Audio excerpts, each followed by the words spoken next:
Hello and Jai Shri Narayana, everybody. I am Sadhani Kafle from Sri Lakshmi Venkatesh Foundation, and today I'm here with honestly, you could call it a presentation, a summarization, a podcast, whatever you want to call it.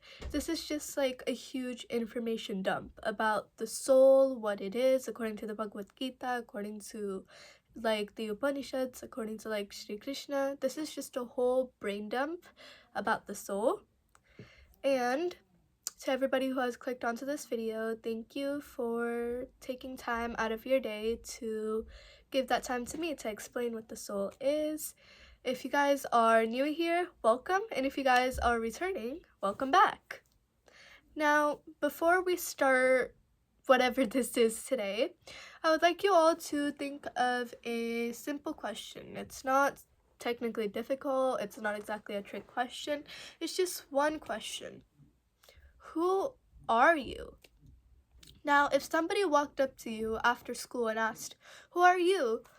Some common answers that maybe if this applies to you, you would have said is, you could have said, I'm a student, I'm in 8th grade, I'm Nepali, I'm American, I'm a dancer, I'm a brother, I'm athletic, I'm funny, I'm shy, I'm 14. All of those technically do work in that situation. None of them are actually wrong. But today we are going into something a lot deeper than the characteristics that we might see materially or physically. Krishna is going to ask something a lot deeper. Are these things truly who you are? Now, let's think carefully. If you graduate from school, are you no longer you? If you move to another country, are you a whole different person?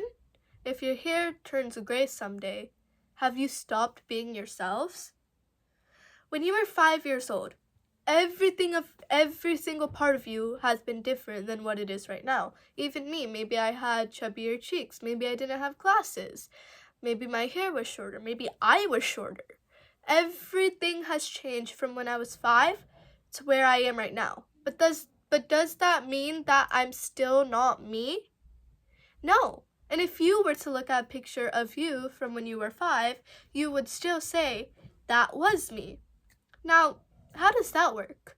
'Cause your body has changed, your mind has changed, your thoughts have changed, your likes, dislikes, height, voice, friendship, style, nearly everything about you has changed.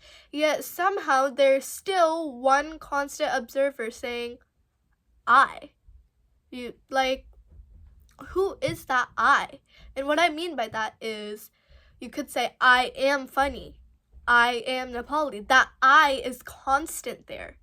Who is that I? And that is the heart of the Bhagavad Gita. Krishna teaches us that our greatest mistake is believing that we are only this exact body. Instead, he teaches Arjuna that our real identity is something eternal, something beyond birth, something beyond death, beyond aging. Like all of that, the eternal reality is called the Atma, or the soul. And everything that Krishna teaches throughout the Bhagavad Gita, it all depends on your understanding of the soul. Because if we misunderstand who we are, then we misunderstand quite literally everything else about life. To understand this everything else about life, you firstly need to understand what Krishna is trying to say here. Before you do that, you need to go through the backstory and the setting of the Bhagavad Gita, why everything has happened. So, to understand why Krishna is speaking about the soul, we first need to understand what is happening in the battlefield. Bhagavad Gita, it takes place in the battlefield of Kurukshetra. Kurukshetra was not merely a place where like two armies gathered, but it represented a great moral conflict. On one side stood the Pandavas, who had been repeatedly cheated, insulted, and deprived of their own rightful kingdom. And on the other side stood the Kauravas, who were led by Duryodhan, whose greed and jealousy had brought the entire kingdom at the edge of destruction. Like, imagine how much greed and jealousy you need to not only bring yourself down to the brink of destruction, but to bring your whole kingdom down to the brink of destruction? Because for many years, every peaceful option, every peaceful solution that there could have been, it had been attempted. Negotiations failed. Compromises failed. Even when Krishna himself was a peace messenger, Duryodhana refused to listen. Now, imagine how stubborn you have to be, how petty you have to be to even refuse when Krishna himself comes for peace. So, after that, I think you can take a guess. War becomes unavoidable in that case. As both armies assembled, Arjun asked Krishna, who was serving as his charioteer, to place the chariot in the middle of the two armies. Now, this just seems like a simple request. Who wouldn't want to see who they're fighting against? Who wouldn't want to, assess the strengths and weaknesses of whoever you have to go against? But what Arjun sees there genuinely changes everything. Because guess who he sees on the other side of the battlefield? Yeah, his family, not strangers, his family, friends, his grandfather Bhisma, the man who helped raise him. He sees Dronacharya, the man who taught him archery. He sees cousins he grew up with, friends, uncles, relatives, people he loved. And suddenly the battle is no longer about justice, but once everybody on the other side is somebody that you know or somebody that you have a past with, suddenly it becomes deeply personal. That's when Arjun's confidence completely disappears. It genuinely plummets down to the floor. His body begins to react before his mind can even process what is happening. Because earlier in the first chapter, Arjun describes his condition. His lips tremble, his mouth becomes dry, his famous bow, the Gandiv, slips from his hands, his skin burns, his mind becomes confused, and then finally, he says that he no longer wants to fight anymore. He tells Krishna that he would rather live by begging instead of killing those standing in front of him. And to Arjun, fighting right now, it feels like a sin, and he believes that by protecting his family, he is doing the right thing. And from an ordinary human perspective, many of us would most likely agree with him. After all, who wants to fight against their own family? Who wants to lose people they love? Who would not want to feel sadness in that type of situation? So, Krishna, he does not criticize Arjun for having these types of emotions. And instead, Krishna recognizes that Arjun's grief has a really huge cause. His sorrow is not simply because people are going to die, but his sorrow is there because Arjun only sees bodies. Krishna, instead of seeing bodies, Krishna, he sees eternal souls, while Arjun only sees them as materialistic bodies. And that difference is why there is a change in mindset from where Arjun is and where Krishna is. Because imagine watching somebody pack their belongings and move away into a whole nother city. Yes, you might be sad because you don't see them day to day anymore, but you understand, you know that they are continuing their life, maybe in a different destination. And Krishna says that death is similar to that. The body remains behind, but the soul still continues its journey. And until we understand the truth, the death seriously, it appears final. Once we understand the soul, death begins to look completely different. And that is why Krishna begins chapter 2 by teaching philosophy rather than teaching military strategy. The battlefield has suddenly transformed into a classroom, the warrior becomes a student, and Krishna becomes the teacher. So, why is this teaching so important? Sometimes we think that our biggest problems come from the outside world. We think maybe if I had money, I would be happy. Maybe if I looked different, I would be happy.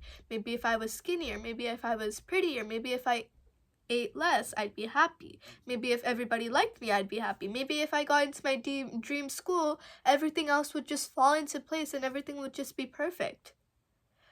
But Krishna gives us all a reality check. he teaches something like actually revolutionary. The deepest problems of life, they begin with ignorance of our true identity. And in Sanskrit, this ignorance is called avidya. Avidya quite literally means not knowing. Not knowing what? Not knowing who you truly are. When we identify ourselves with just the body, everything becomes frightening, because if you identify with yourself just if you identify yourself with the body, if you think I am the body, then aging becomes extremely scary. Failure becomes frightening, rejection becomes frightening, illness, death, all of that, with death being the greatest fear of all. Now, why is that? It's because if you believe that you are the body, then the destruction of the body appears to be the destruction of you. That is the misunderstanding that Krishna is trying to replace. And throughout chapter 2, he repeatedly tells Arjun, you are not the body, you are the soul.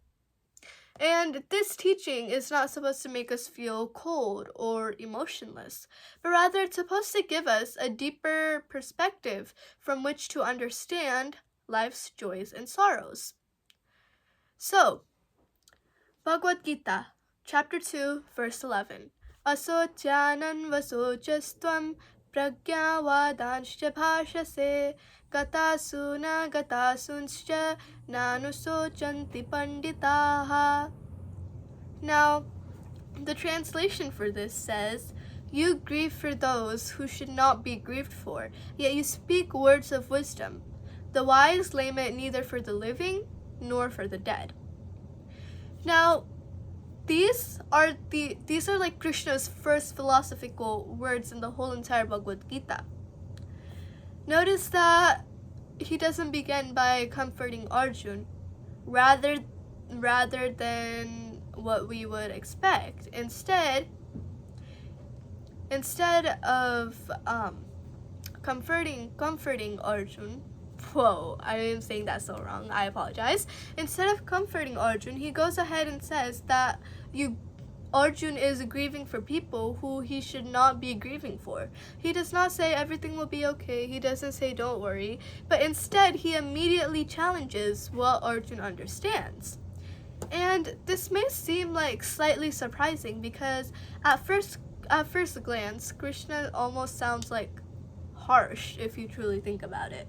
Is Krishna telling Arjun that sadness and feeling emotions is wrong? Incorrect. That is not what Krishna is trying to portray. That is not the message that Krishna is giving. Hinduism, Sanatan Dharma, it has never taught that emotions are not valid or that emotions are sinful. Even great saints have actually experienced grief, whether you choose to believe that or not. Ram mourned Sita when she was taken. The Pandavas cried when loved ones died. Parents naturally grieve for children that they have lost, and children naturally grieve for parents they have lost. Grief itself isn't the problem here. The problem is believing that death destroys who the person is. Krishna here, he's speaking from the highest spiritual perspective that he could ever be in. He is reminding Arjun that while tears are obviously going to naturally arise, wisdom allows Arjun to see beyond the temporary body. Now, there's another important word in this verse, which is pandita. Today, the word pandit often refers to a learned scholar or maybe a priest. But Krishna means something slightly deeper here. A true pandit is not merely someone who has memorized like many scriptures. A true pandit, I have trouble pronouncing that, please do not mind, is somebody who has realized the truth. Knowledge stored in the brain is information. Knowledge that has been lived through direct realization, that is what becomes wisdom. Krishna is telling Arjun, you are speaking as though you understand reality, but your grief shows that you have not yet understood the nature of the soul. And this verse, it teaches us that there is a difference between knowing something and realizing something. For example, most of us know that anger is harmful, yet despite knowing, we still become angry. A lot of us know that junk food or sugar is bad for us. Despite knowing that, we still eat a lot. Many of us know that worrying does not solve problems. Guess what? We still worry and we still overthink. Similarly, people have heard that the soul is eternal, but when difficulties arise, they forget that it truly is eternal. Krishna's goal is not to merely give Arjuna information. Krishna's goal is to make sure that he remembers that even through the hardest and toughest times that Arjuna has been through. So, verse 12. Natvevaham jatu nasam natvam neme janadhipaha nateva navavishyamaha sarve vayamatah param. So, the core translation to this is, never was there a time when I did not exist, nor you, nor all of these kings, nor in the future shall any of us cease to exist. This verse is actually a really clear statement, because notice how Krishna here, he emphasizes permanence. Never was there a time I did not exist. Never was there a time that you did not exist. Never was there a time when these kings did not exist. And there will never be a time when any of us cease to exist. Now, Krishna is speaking not only about himself, but about you, me, Arjun, every person standing on the battlefield, every person in the entire world, whether it be in the past or in the present or in the future. And this is actually a really profound teaching. According to the Bhagavad Gita, existence does not begin just at birth. Birth is not the beginning of the soul. It is only the beginning of one particular body. Likewise, death is not the end to the soul. It is only the end of one physical form. This verse is actually really popular. It's become one of the foundations for the Hindu understanding of reincarnation or punarjanma, rebirth, as many others know it as. The soul journeys through multiple lifetimes, carrying the results of its karma and learning, growing, and moving gradually towards liberation. Now, let's close our eyes and imagine a traveler on a long journey. They may stay in many hotels. They may take many flights. One hotel may be luxurious. One flight may be like first class. Another may be very simple. Some stays are Some stays are long and others are brief. But throughout the entire journey, the traveler remains the same person. The traveler does not change, even though the hotels change, even though the flights change, even though the stays change. The traveler is you could say, I don't remember what it's called. We talked about this in science.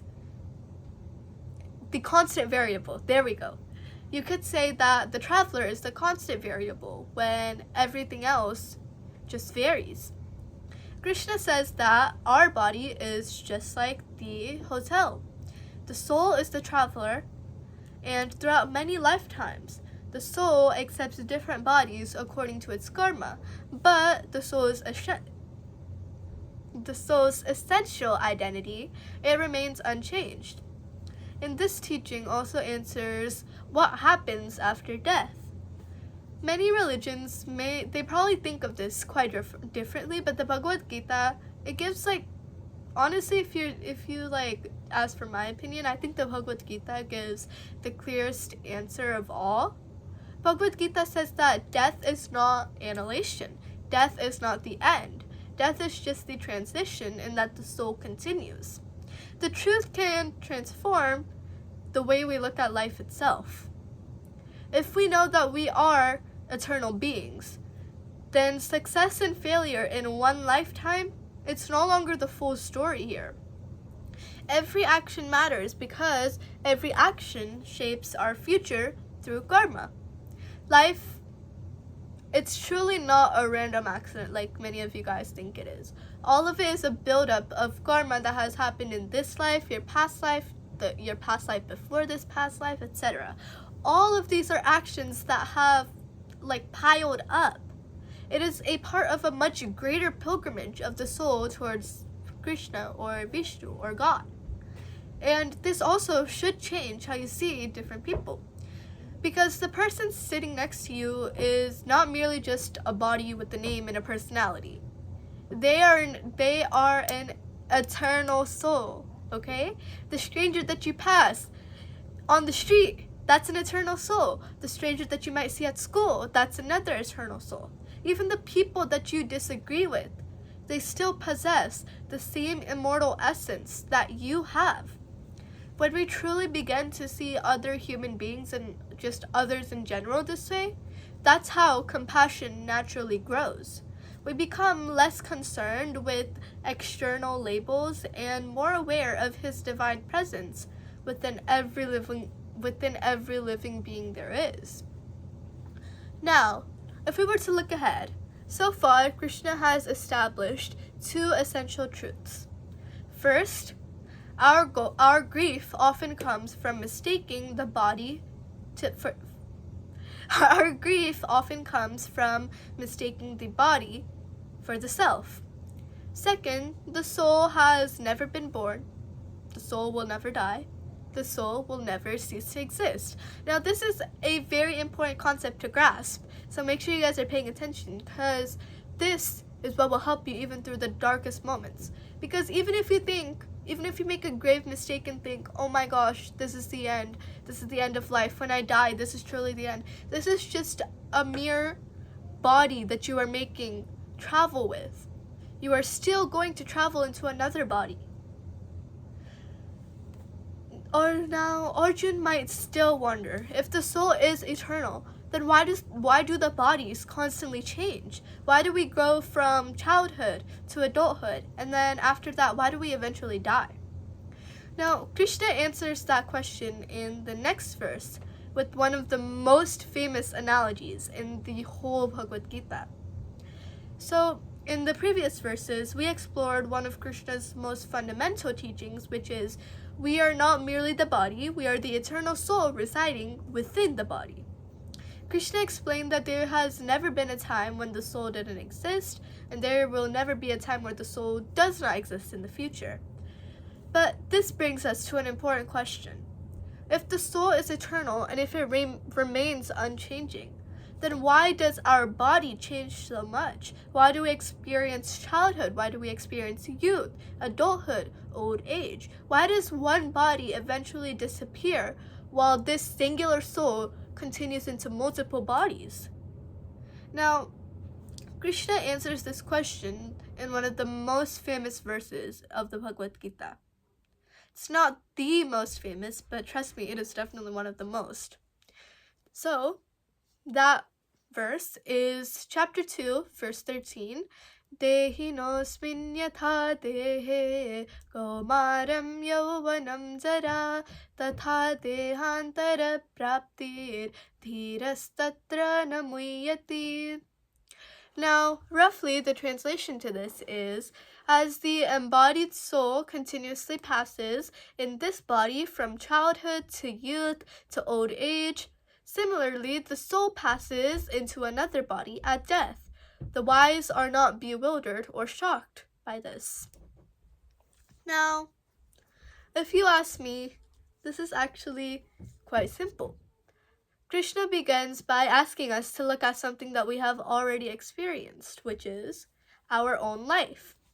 Think of yourself when you were a baby. As I said earlier, maybe you had a smaller face. Maybe you had more chubbier cheeks. Maybe you had bigger ears, or maybe you were more chubby in general. Your body could have been tiny. Your voice could have been different. Your ability. Please excuse the way I am mispronouncing a lot of words today. I honestly don't know what's wrong with me at the moment.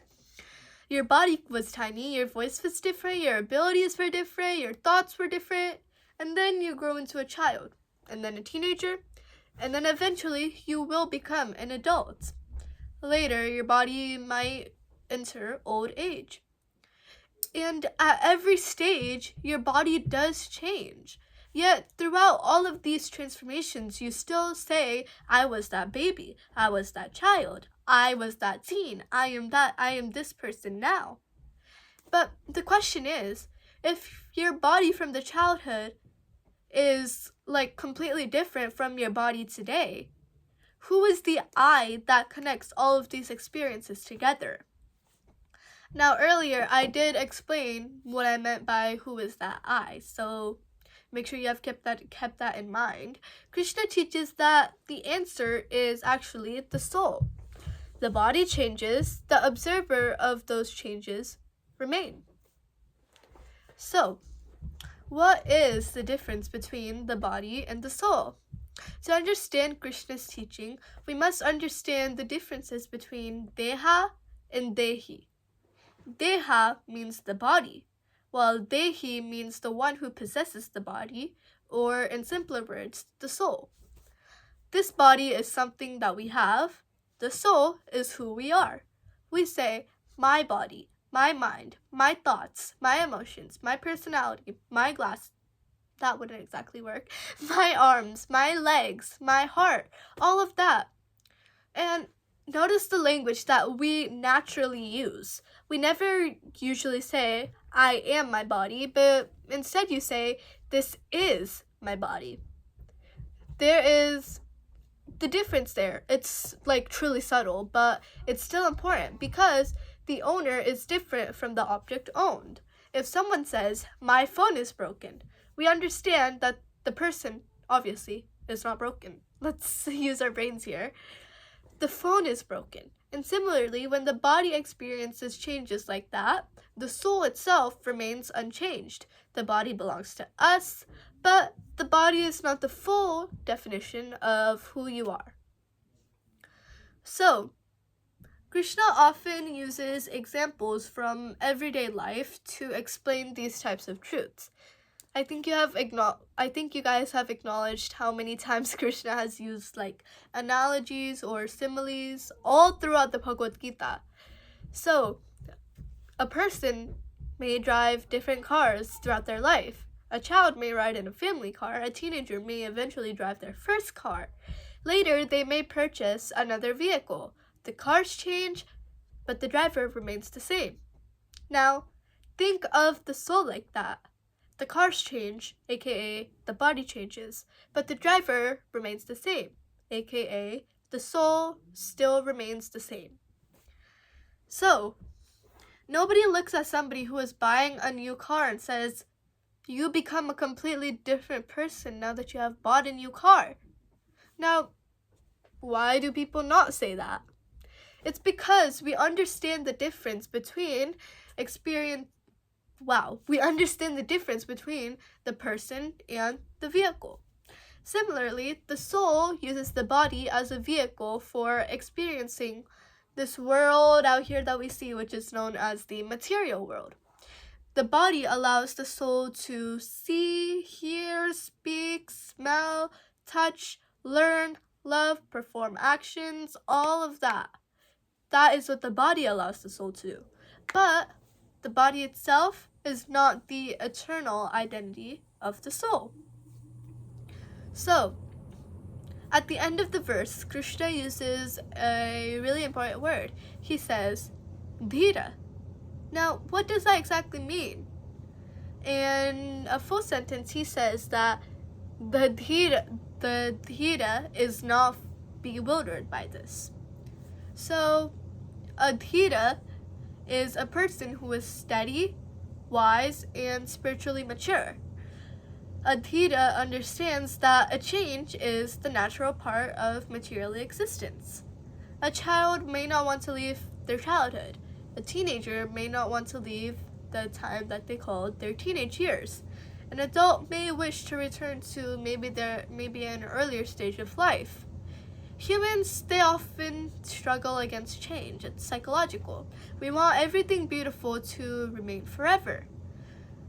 We want relationships to never change. We want moments of happiness to last permanently, as if they're never gone. But Krishna teaches that the material world is fully defined by change. The things around us change. But even though everything around us is going to change one day, the soul within us, I've said this multiple times, take a guess what I'm about to say. No, the soul within us does not change. Now, why exactly does Krishna compare death to growing up? Now, one of the most profound parts of this verse is that Krishna compares death to something that we experience every single day, every minute, every second, every millisecond. That is growing. Think about the transition from your childhood to your teenage years to what's happening in the future, aka adulthood. A child's body may not suddenly disappear one day while a new body appears, but the change happens gradually. The baby becomes a child body. The child body becomes a teenage body. The teenage body becomes an adult baby, so on and so forth. There is a continuous process of transformation here. Krishna says that death is just another part of this transformation. The soul doesn't suddenly just become non-existent and stop existing, because let's remember, the soul is eternal. But instead, it leaves one body and continues its journey to another body. Just as we accept the change from childhood to youth without thinking, my childhood self died, we should understand that the soul's journey continues beyond the change that we call death. Now, reincarnation and the journey of the soul is what we will be focusing on next. This teaching, it connects to the Hindu understanding of sunset, or the cycle of birth and death. The soul, it takes different bodies, all according to its karma. Karma means the law of cause and effect behind our actions. One thing that you may do today, let's say you do something bad today, maybe you say something mean to somebody. That thing is going to come back and stab you in the back. That's just how karma is. You do one thing, the consequence comes the next day. You do something bad, poof. Some other time, the consequences will come back and bite you. You do something good, there will be no consequences. There will just be positivity, kindness, maybe a miracle coming right back at you that is waiting for you. Every action, every thought, and intention, it all creates this one impression that we have, and this impression, it shows whether the soul, it influences the soul's future decisions or the future experiences. A simple example, if a person constantly practices kindness, compassion, and selflessness, those qualities, it eventually becomes a part of their character. If somebody repeatedly practices anger, greed, selfishness, those qualities shape the other person's character. Our actions are not meaningless. You don't wake up one day and you do random things expecting no consequences. That's just not how it works. They influence the direction of our journey. They influence your future. The soul, it moves through different experiences, learning and evolving until it reaches spiritual realization. The ultimate goal is not to simply receive a better material life, but the ultimate goal truly is moksha, or liberation, breaking out of the cycle of birth and death, and realization of our eternal relationship with God.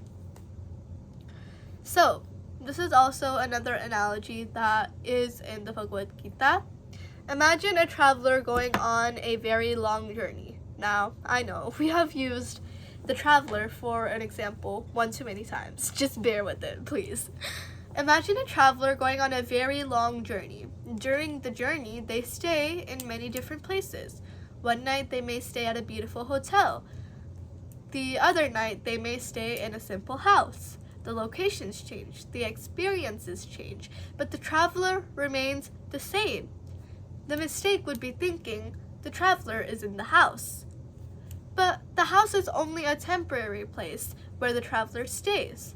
And similarly, the soul experiences the different bodies throughout its journey. The body is just a temporary residence, yet the soul is the traveler. Now, even from a scientific perspective, science all backs this as well. We know that the physical body is constantly changing. The cells in our body, they're continuously being replaced. The body that we have today is not exactly the same physical body that we had as a child. Yet, despite all of that, our identity still feels the exact same. We still recognize what has happened in our childhood. We still recognize ourselves. And now this raises a question. If the physical material is always changing, then what exactly creates this sense of continuity? Krishna's answer here is the soul. The soul is the unchanging foundation behind all of these bodily changes that we experience. So, if we were to apply this verse today, the verse is not just about death, but it teaches us how to deal with every single change in life.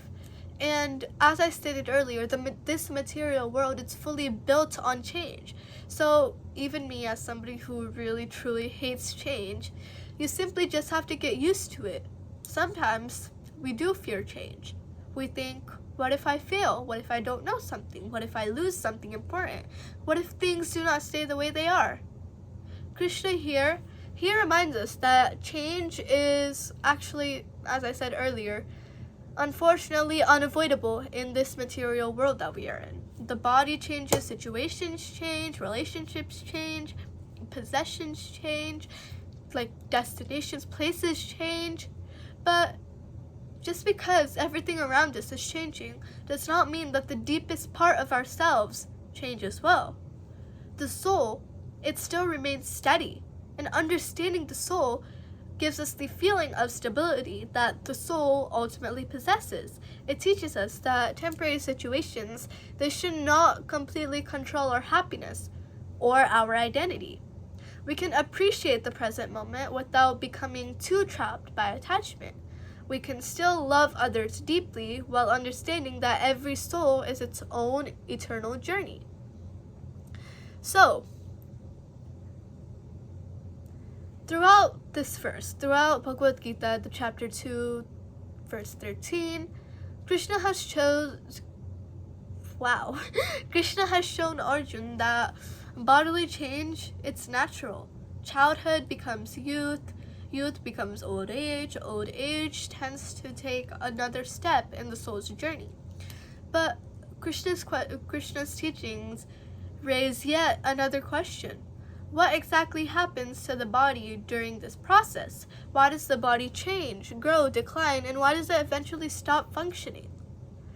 So, the Vedic transition, basically, that describes this through the 6 transformations of the material body. So, understanding these 6 stages helps us clearly see the difference between the temporary body that we are in right now and the eternal soul that we have right inside of us. In Bhagavad Gita 2.13, Krishna explained that the embodied soul, it passes through different stages within the same body. As I said earlier, first there's childhood, and then there's youth, and then there's old age.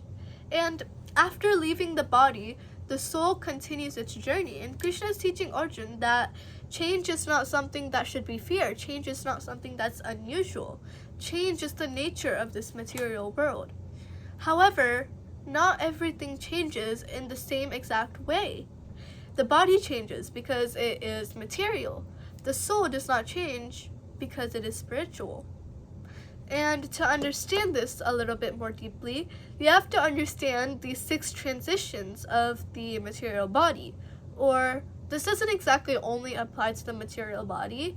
This technically could apply to anything you see in the material world. So, the 6 stages are birth, growth, maintenance, producing birth, growth, maintenance, producing offspring, decline, and death. And these transformations, these 6 transformations, they apply to anything in material life. Humans experience them, animals experience them, plants experience them, even planets and stars experience them as well. Anything created within the material world, it eventually changes, whether it be a light, a chair, a curtain, a window. Everything is going to change someday. Anything credited within the material world will eventually change. So, the first stage of these 6 stages is birth. Every material body has a beginning. A seed becomes a plant, a baby is born, a building is constructed. Everything material, it enters this material existence at a particular joint in time. When a baby is born, we celebrate and say, "This child has entered the world." But Krishna teaches us to look deeper than that. The body has entered the world, not the soul, just the body. The soul has existed a long time before the body has existed. This is basically asking who came first, the chicken or the egg. It's just like how a person puts on a new outfit. The soul, it accepts a new physical form. Birth is not the creation of the soul, birth is only the creation of the body. After birth comes growth. A newborn baby grows into a child. The child grows into a teenager, teenager grows into an adult, so on and so forth. However, growth, it only belongs to the body. The soul itself does not become larger. The soul itself does not physically grow. A 5-year-old child and an elderly person, they may have different physical traits, but the one similar thing is that they both have the same soul. The soul is equally eternal. The soul does not become worn or more complete with age. It is already complete within the spiritual nature. And many people believe that as we grow older, we become a different person. But Krishna says that growth, it only belongs to the body and the mind. The eternal self, or the soul, it always remains unchanged. Thirdly comes maintenance. The third stage, after reaching maturity, the body enters a period where it is relatively stable. So this is the stage where the body functions, performs activities, and carries out its responsibilities. However, even during this stable stage, change is still happening. The body may seem the same from the outside, but eternally it is constantly, every second, every minute, it's always transforming. We eat food, we breathe, we sleep, we use energy. All of that, that's all considered, That's all considered maintenance, or that's all considered a change. This body is continuously being maintained through countless processes. The body requires constant care because it's temporary. A house needs repairs because it's not permanent. A vehicle needs maintenance because it will eventually break down.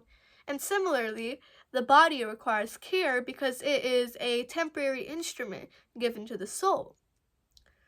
The body is a responsibility. It is not our ultimate reality. So, the fourth transformation is producing offsprings. So, in many living beings, maturity, it allows reproduction. Plants create seeds, animals produce offsprings, humans have kids. In this stage, it allows life to continue from this generation to another generation. However, even the reproducing abilities, they belong to the body, not the soul. The soul itself is beyond these types of biological processes. It does not reproduce, it does not experience physical changes, and these experiences, they only belong to the material body. After that, the fifth stage is decline. Eventually, the body begins to lose some of its abilities. Maybe you can't see that well anymore. Maybe you can't hear that well anymore. Maybe your strength is decreasing. The body becomes weaker, the signs of aging start to appear, and this stage is often feared because humans have naturally been attached to our body. That is why things like Botox, retinol, all of that stuff, that is why it has been created, because we are so attached to our body. We spend so much of our lives trying to preserve this youth that we have at the moment. We try to avoid aging. We fear losing our abilities. But Krishna teaches us that aging is not something happening to the true self. Aging only happens to the body. All of these material changes, they only happen to the body. The soul is always remaining untouched. The body may become older, the soul does not. The final, or the sixth transformation, is death. From the perspective of the body, death appears to be the end. But Krishna teaches that death is truly not the end, because it's only a transition for our soul to enter another body. The soul continues its journey, and that's exactly why in chapter 2, Krishna compares death to changing clothes. When clothes become old and basically unusable, we remove them. We do not think my existence has fully 100% ended because I just changed clothes. And similarly, the soul leaves a body that can no longer serve its purpose and continue onward. So, now that we have learned the 6 stages of material existence, we understand the differences between the body and the soul. The body is born, grows, changes, ages, declines, and dies, yet the soul is never born, never grows older, never becomes weak, and never dies. And that is why Krishna tells Arjuna to repeatedly not identify himself with only the body. And why is he spending so much time explaining the difference between the body and the soul? Because our identification, it determines our experience of life. If we believe that I am only this body, then every single change to the body, it quite literally feels like a threat to your existence, basically. Aging becomes absolutely petrifying. Botox seems very wanted, actually. Death, terrifying. Loss becomes unbearable. But if we understand that you are not the body, but you are the eternal soul that is experiencing the temporary body, then you feel a greater sense of peace. This does not mean that we simply just stop caring about life, but it means that we understand life correctly. Now, remember exactly why remember exactly why Krishna is teaching this. Arjuna is standing in the middle of the battlefield, and he is looking at people who he loves, who he has to fight. And he sees their bodies and thinks, if their bodies are destroyed, they are gone forever. And here Krishna is correcting his understanding, and he is saying that the body may perish, but the soul does not. This does not mean that violence or death is meaningless, but it means that it is placed with a larger spiritual reality, because death is truly not the end. So, let us move on. I added a lot of verses in the Bhagavad Gita to this, so I'm just scrolling past that because we have already gone through a lot of that. So, there are many different ways that the soul is basically described. In the Bhagavad Gita, we just went over that. But now, the soul and the Paramatma in the Upanishads, so the teachings of Bhagavad Gita and the teachings in the Upanishads, they are quite truly really, really similar. They both explore the nature of reality, consciousness, and the relationship between the individual soul and the Supreme. One beautiful teaching appears in the Svetashvara Upanishad. I apologize if I did not pronounce that right. So, it is verse 4-6, titled The Two Birds. The translation says, 2 birds, united as friends, reside on the same tree. One of them eats the fruit of the tree, while the other one just simply observes. This is one of the most famous metaphors, and it's describing the relationship between the individual soul and God. The tree represents the body. The two birds represent the two spiritual realities. The first bird represents the individual soul, and the second bird represents the Paramatma, or the Supreme Soul, the presence of God within our heart. So, the first bird is the one who is eating the fruits off of the tree. Sometimes the fruit is sweet, sometimes the fruit is bitter. And that represents the experiences of the individual soul. Because while life is happy sometimes, life is not all just sunshines and rainbows. There's always success and failure. There's always pleasure and pain. These experiences are just connected to our karma. These are the results of our actions. The soul, it acts within the world and experiences the consequences of your actions. And while we perform positive actions, we create positive impressions. While we act like selfishly or harmfully, we create suffering for ourselves and others. Now, the soul's journey throughout these experiences, it learns and it grows.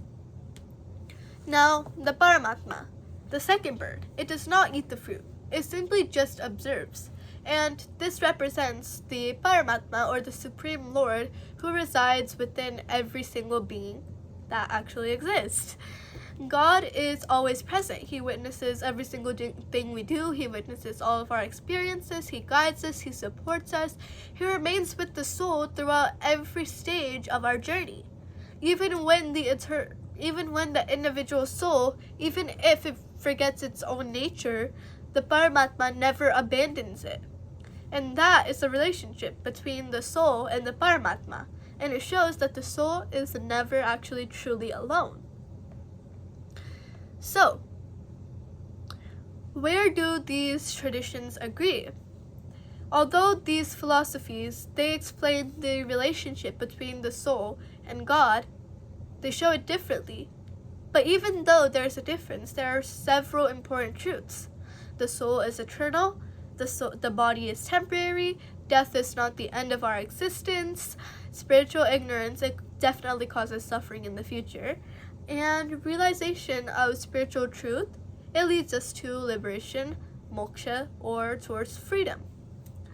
Now, if we're gonna apply the teachings of the Atma to our daily life, we need to understand that the soul is not only just a philosophical idea. No, it's not just an idea. It actually exists inside of you. Our appearances change, our achievements change, people's opinions change,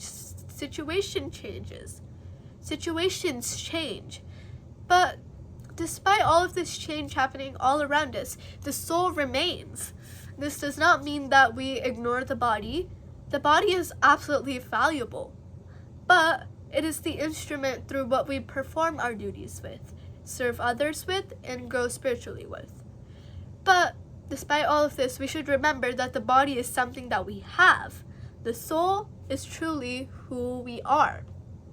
And now, if I was to conclude this, I would say that today we have experienced literally one of the greatest teachings of both the Bhagavad Gita and later one of the Upanishads. In the Bhagavad Gita, we have explored the nature of the Atma. Krishna teaches that we are not just temporary bodies that are trying to become spiritual, but we are eternal souls that are temporarily experiencing the material world. The body is born, the body grows, the body changes, the body eventually passes away. Despite all of that, the soul remains eternal. And throughout Bhagavad Gita, in verse 11 of chapter 2, Krishna teaches us to understand death with wisdom. Through verse 12 of chapter 2, he teaches that the soul has always existed. And through verse 13 of chapter 2, he teaches that the bodily change does not affect the eternal self. When we understand the Atma, fear has now become wisdom. Attachment changes into compassion. Confusion becomes clarity, and life becomes a journey towards realizing our spiritual relationship with God. The body may be temporary, and the Atma may be eternal. And that is the foundation of Krishna's teaching to Arjuna. To all of you guys who spent all of this time making it to the end, please like, comment, share, subscribe. I am truly thankful that you have made it all the way to the end. So yes, thank you for listening and joining in on us. Bye bye.